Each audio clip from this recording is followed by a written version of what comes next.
All right, while we wait for Joe Biden to finish getting introduced by all of these different folks who are almost seem like they're speaking at his wake, I want to take a little bit of minutes to talk live here about the Richie Neal Alex Morse debate that just unfolded in Western Massachusetts this evening. Now, if you have any questions that you want to ask about the race itself or about this debate, you can put them in the comments section, or you can hit me on Twitter at Ryan Grimm. I'll be checking that throughout.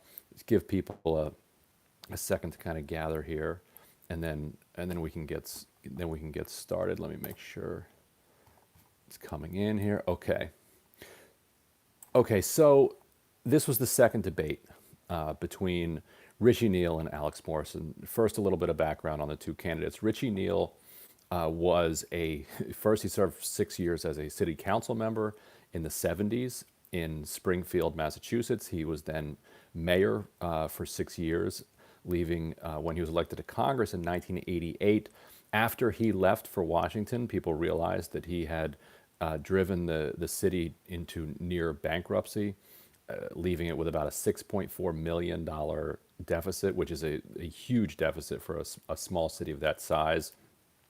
Prosecutors from the state attorney general's office started circling around Springfield, convicted one of his close allies in a corruption scheme, impaneled grand juries for others. It was a complete mess.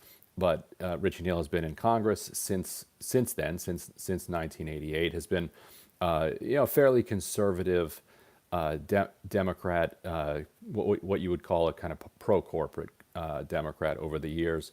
Voted for a lot of the bank regulation, a lot of pro-pharma legislation, you name it. He has since risen to chair the Powerful Ways and Means Committee, and it's almost kind of standard style guide in newsrooms that when you talk about the Ways and Means Committee, you have to refer to it as the Powerful Ways and Means Committee. This is the committee that writes all the legislation that involves taxing, which involves revenue.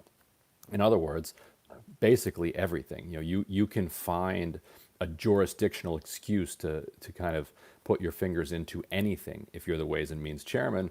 And so if you hold that gavel, you have an extraordinary amount of influence on any piece of legislation that goes through. So if Richie Neal is chair of Ways and Means in 2021 under, let's say, a potential Biden administration, that's going to have a material effect on the legislation that goes through compared to a different chairman that might have a different outlook, or a different chairwoman. Linda Sanchez is one of the people that might succeed him if he loses to Alex Morse. Now, Alex Morse, he's a openly gay man who grew up working class in Holyoke, Massachusetts. Got out of there, went to Brown University, came back at 21 and ran for mayor there, and has been mayor for the last 10 years of Holyoke, which is a town of about 40,000 people that is a kind of post-industrial wasteland is unkind, but it is not a town that has fallen on good times. Now, strategically, what Morse has done for the city is he's tried to lean into actually the marijuana industry to try to bring jobs and investment into the city. Now, Neal has basically never faced a serious challenge. After there was a redistricting in 2010, his second congressional district was jammed in with the first, and so he had to fend off a couple challengers that time. In 2018, he faced a badly underfunded challenge from the left, and she managed to pick up about 30 to 35% of the vote, despite having virtually no money to spend. And so that suggested that perhaps he was vulnerable to the right kind of challenger. So Morse jumped into the race. It was a fairly low profile race relative to, say, a Jamal Bowman taking out Elliot Engel, or Marie Newman going after Daniel Lipinski, but it wasn't completely out of people's minds. It was understood to be a long shot, but something that Alex Morse had the potential to win. Then about 2 weeks ago, as you have probably heard by now, College Democrats of Massachusetts, along with the UMass Amherst College Democrats, sent Alex Morse a letter saying that he was no longer welcome at any of their events, essentially because they were saying he was creepy. He was making people feel uncomfortable, that he was hitting on people at their events. They didn't like that anymore. That letter was, and they didn't want him coming to their events anymore. No events were scheduled. That's beside the point. That letter was promptly leaked to the local college paper, the Daily Collegian. Politico wrote it up almost instantly, and it became kind of this national scandal. He was considering that weekend not just dropping out of the race, dropping out of politics for good. You know, if this is the kind of life that you're going to have to live in politics, is it quite worth it? He decided to stick it out. Reporting in the Intercept in subsequent days showed that there actually wasn't any evidence behind this allegation, and instead had been something of an entrapment scheme by college students, one of whom was hoping to make Richie Neal his into politics. And we reported later that it turned out that these college students had actually coordinated with the state party beforehand. So that turned out to be, unsurprisingly, the first topic of discussion in tonight's debate.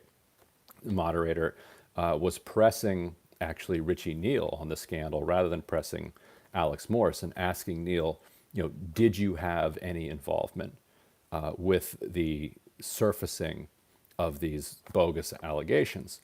And Richie Neal said he condemns homophobia in all of its forms.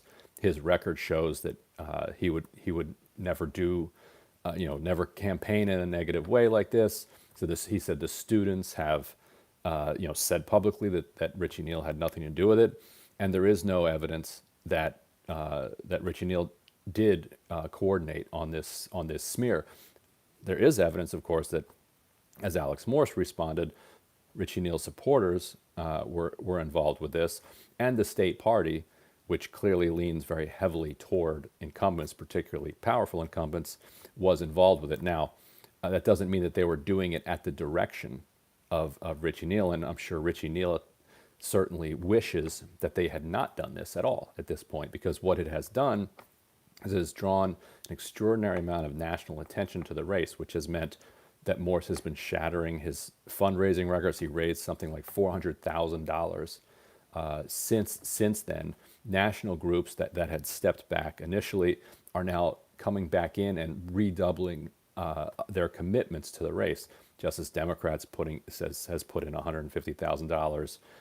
Sunrise is going full tilt. Working Families Party is back in, and they all now see this as a winnable race, and so they're coming in hard. So that took up about the first 5 minutes of the race. Alex Morse said, "Look, I don't know if his campaign was involved with it, but I would just leave it to voters at home and viewers at home to guess, for themselves. Do you think that this just magically appeared because the college students decided to raise it 3 weeks before the primary, or do you think that there was something more suspicious?" And Morse just kind of left it at that. The main takeaway I have on Richie Neal during the debate is that he is a sharp debater. This is a serious politician. This is somebody who fought his way to where he is, and is going to fight to stay where he is. I've covered a lot of these incumbents who have been challenged by insurgents, many of whom have been taken out, from Joe Crowley to Lacey Clay, Dan Lipinski, Henry Cuellar, probably forgetting a few other, Elliot Engel. And of all of those, Richie Neal is the most impressive. He's the most on his game. He came to this debate prepared. He came to the debate on Monday night prepared. He had the hits that he wanted to make on Alex Morse, particularly that Morse didn't show up for some number of education meetings and park meetings. Not sure how much that will land, but that was the thing that he really wanted to deliver. There's about $500,000 right now from super PACs that are making that precise point, that he missed 20 or so of 60 plus education committee meetings, and therefore the schools in Holyoke are bad. But in general, he delivers a strong performance. You look at him and you think, okay, this is a guy who's been in office for 32 years, and he's good at what he does. He's good at being the congressman. He's good at being the politician. He talked a lot about all the pork that he had brought home. He was able to list off even the things in Holyoke, the emergency room, the community college, the library that he had helped get funding for. And so one of the big questions for local voters is going to be, how much credit does he deserve for that? Does that mean he deserves reelection? Are we still going to get that type of help in the district if Alex Morse is in office? Which Alex Morse, you kind of turned on its head in some of the more powerful moments that he had, where he talked about the struggles of the district. Now, if you consider the fact that just in Congress, Richie Neal has been there for 32 years, at some point, he does bear some responsibility for the outcomes in the district. And Alex Morse told him directly, said, I don't see how you can be proud of the outcomes in this district, which is kind of a strange thing to hear from a politician, because you're supposed to talk about the not just the greatness of America, but the greatness of every town and city and county in it. But Morse said no. I mean, look at this district, and Western Massachusetts is struggling. It is a post-industrial landscape that has been hollowed out and left behind, and what has flooded into what were once manufacturing hubs have been opioids, and Morse hit that hard, and Neal is vulnerable on that, because pretty much everybody in Western Massachusetts knows somebody who has been touched at one point or another by this opioid epidemic. Morse was also able to hit him on the economy. There was the big debate that they were having throughout this debate was over the CARES Act. Richie Neal, as chairman of the Ways and Means Committee, was the lead author of the CARES Act. Alex Morse said he would have voted against the CARES Act. Neal believes that is a takedown point for him. He returned over and over again to say every member of the Massachusetts delegation supported the CARES Act. The CARES Act included unemployment money. The CARES Act included help for people who lost their health insurance. It included help for small businesses. All of these good things that everybody would agree were necessary. What Morse said is that no, well, that wasn't enough. I'm not saying I opposed those particular things. I opposed the corporate bailouts that were in it, and I opposed it because it didn't go far enough. And Morse made the argument, if it was as good as you say it is, why are you rushing back to Washington to write another one? And Neal, I thought, had a blunder in response to that, where he said, no, we're rushing back to save the Postal Service. Now, Morse did not make the obvious counter to that, which was the problems with the Postal Service are not new. We, forget about knowing about them a decade ago.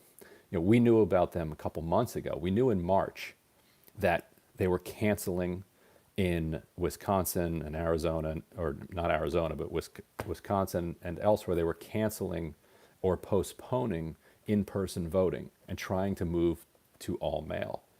So we knew then, back in March, that the Postal Service was going to need an injection of billions of dollars in serious oversight to manage the mailing portion of the election. Democrats didn't do anything. Democrats kept saying, well, we're going to do this, and then we're going to have leverage the next time. And they did 4 pieces of legislation, and then they said, well, now we're really going to have leverage. Here's our 5th bill. We're calling it the HEROES Act. And Mitch McConnell said, no, we're done, actually. We have what we want. We're going home. And so the question for voters in that district is going to be, are we happy with the grants that our community college has gotten? Are we happy with the $1,200?